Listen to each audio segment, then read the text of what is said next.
So మన కాళ్ళు చర్మం కింద కొన్ని నరాలు ఉంటాయండి, దానిలో కూడా రక్తం పైకి వెళ్ళాలి, ఈ లోపల కూడా బ్లడ్ కింద నుంచి పైకి వెళ్ళాలి. మీకు అట్లా వెళ్లకుండా అంతా పైనుంచి మళ్ళీ కిందకు వస్తుంది.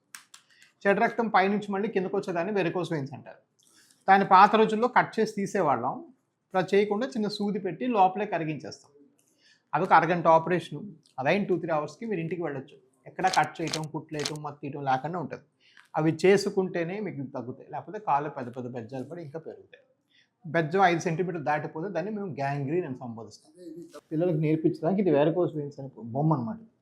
ఈ నలుపు, ఇక్కడ పుండు పట్టడం, ఈ నలుపు, ఇక్కడ బ్లాక్ అవ్వటం, ఇక్కడ బ్లాక్ అవ్వటం, ఈ వెయిన్స్ ఉబ్బటం, ఇవన్నీ కూడా వెరికోస్ లక్షణాలు. ఏదైనా దెబ్బ తగ్గాలి అంటే, ఏదైనా చిన్న ఇంజరీ కూడా తగ్గాలంటే సరఫరా బాగుంటేనే తగ్గుతుంది.